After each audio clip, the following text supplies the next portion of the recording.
Let's go, let's go, let's go. Run to your spots. Let's go, come on. Hustle up, let's go, come on. Let's go, we got sideline. Let's go, come on, come on, come on. Up and down, up and down, up and down. Hey guys, it's supposed to be a sideline tackle. Inside out. There you go, don't let him cut back. That's it. I think the most important thing about the spring is that the older guys that have more experience sort of help the younger guys, because I think that's where you can really make a lot of progress in developing young players in spring practice.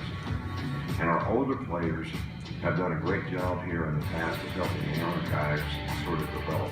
How much power can it generate? Let's go, set, go, punch, the lockout, punch the lockout. You didn't club the guy up. There you go, that's what I'm talking about. Coaching can be viewed as criticism, and it's really not criticism, it's really teaching. Well, most of the time when you're teaching, the guy did something incorrectly that you're trying to fix. So sometimes, especially young players, you want to make sure that you're reinforcing the positives as well as making the corrections they need to get better and understand the concept and trying to get going. Gotta go fast, fast, fast. Now come under control. That's it. That's how it's going to happen in the game. Go, step, step. There you go. Good, good, good. Point right. You think I don't know you did that on purpose? What if I bow up on you, Tony Brown, and put one on you? We play a lot of close coverage where we're up on people, we're jamming them, we're not letting them run off the ball, and I think it's a little bit too easy sometimes for guys to sort of go through the motions on the technique, but not really do the jamming part that really is disruptive to the receivers and to the timing and passing game. The defensive backs have to do a really good job in perimeter support, not necessarily on perimeter running plays, but on the smokes and the bubbles and all the things that hit the perimeter that don't take on the blocks and fit correctly. Those become big plays. Set, go, come on, fast. There you go. That's it. That's it. That's the idea right there. We got it.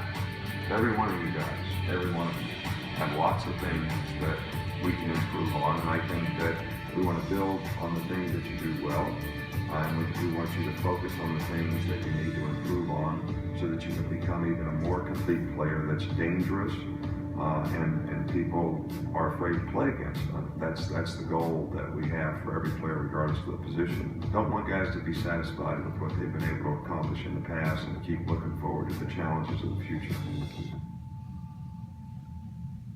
We welcome Coach Saban to our program. Coach, thank you very much. Good to see you. Very well. Good to see you. Good. Are we on here? We are on. We're live. Good. No chit chat today. Good to see you. Obviously, everywhere you've been since yesterday morning, you've been asked about it, and you knew you would continue to be asked about it. But what can you tell us about the situation with Cam Robinson? Same thing I've been saying to everybody. We're gathering information about it.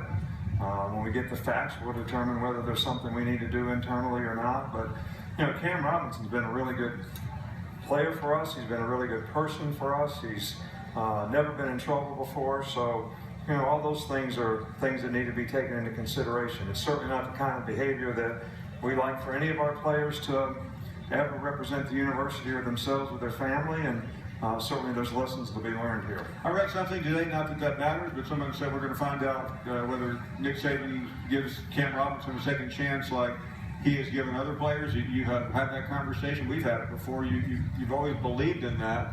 I realize you just got from saying you don't have all the facts, but talk a little bit about your track record of giving players second chances. Well, I think, people basically think that discipline is punishment.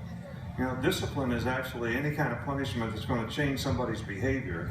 And I think what everybody has to ask, just like you would with your own children, is the guy better off with us, with the structure and direction that he's going to get, and the opportunities that he can take advantage of and be somebody that other people can emulate with his leadership, or are we better off throwing him, out with the bathwater? So I don't feel like that's always the right thing to do unless it's really warranted.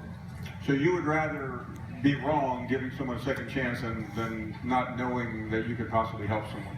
Well, I think that's what our whole country is all about. Don't we try to give people opportunities, and they obviously have a responsibility to represent and do things a certain way, and we're going to make people accountable to do that, and certainly continue to try to teach them to do that. But at the same time, I don't think that discipline is always punishment, and punitive action to do what? Make all the people think, wow, Nick Saban's really a tough guy, kick this guy off the team. I'm not sure that's the right way to manage this, and we're going to do what's best for the player and our program and our team. In terms of navigating the legal system, I know that's the first step. What do we know? I talked to the attorneys yesterday. I don't know much. I can't really discuss it, so we'll just have to wait and see.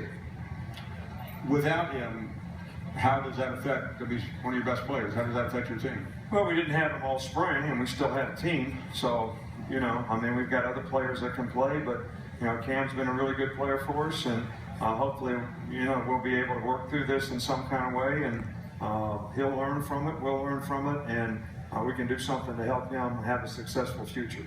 Overall on that, I mean, everyone knows the amount of time that your program, and now a lot of others as well, put into the education. Do you feel like forgetting him for a second, because we don't know the disposition of that case, but do you feel like it works, it gets through, and you're helping more people than not? I do think that because of the personal development programs that we've implemented and the structure that we've implemented academically, which I know we got the highest graduation rate in the SEC, so that's worked. But I also think we've had less problems with players because we're trying to help players develop the right thoughts, habits, and priorities. Now, one thing I always tell players that 3 bad things. Nothing good happens after midnight. Nothing good happens when you're around guns unless you're going hunting. And don't want to mess around with women you don't know, because a lot of times bad things happen. So, and in this case, a couple of those things were violated. And I think it's going to be a learning experience for everybody on our team. Seems like it's an annual conversation about the quarterback situation. It's worked out okay with 2 SEC championships in a row, but what is your thought process on where you are right now? Well, I think first of all, somebody has to win the job. And part of winning the job is winning the team. So I thought that all the quarterbacks made progress in the spring. Cooper Bateman obviously has the most experience. Jalen Hurts was a new guy that came in and made somewhat of an impact, and the other 2 players both continue to improve. So we're going to see which one of these guys takes the bull by the horns and wins the team over. And it took to the Ole Miss game last year for Jake to do it. So I hope it happens sooner than that this year. How much more complicated does that make it with no real leader, no real quarterback right now when these guys are working out? Well, but I don't think you have to be the starting quarterback to be a leader. I think if you're focused on what you need to do to affect the team and to do your job well, and not worried about what everybody else thinks or what somebody else is doing, you have a great opportunity to compete well and do a great job. I mean, there have been very successful teams that have played 2 quarterbacks before. Finally, it seems like these have been one after another, but you did come here to play golf to help raise money for charity. I assume you enjoyed it. Enjoyed it very much so. I mean, we had, you know, Rocco is a great guy to play with. We had the Eagles playing in the golf cart. Really? So, you know, we had an enjoyable day. What was your go-to Eagles song as you play golf? Whatever Martin put on there, which was Rocco's caddy. I don't know how you play golf listening to music. But I love it, man. It makes you relax a little bit, you know, which is what we got to get you to do. Did Nick Saban just tell me I need to chill out? Is that what I just got through listening? Yeah, that's exactly what you got to do. Instead of going to a satellite camp this year, I'm going to your personal camp. What's the first thing I need to do? Well, look, I've had you in camp before. Don't forget that in the old days, I tried to coach you up on how to play corner. And I think with a reasonable amount of success. Well, I hate to pick on the coach here, but you taught me everything, but you didn't instruct me on which hand to use, and I got burned because I tried to cross over. It's offhand jam, man. I thought you would get that. Pick it up quickly. I should have. Coach, thank you very much. All right, thanks, Paul. Great to see you. Great seeing you again. Nick Saban joining us live here at Greystone. We appreciate him being with us. It has been an amazing day here at Greystone. So many guests from, you've heard them all, and there's still plenty left to go. It's cloudy, but no great threat of bad weather. We will take a short break.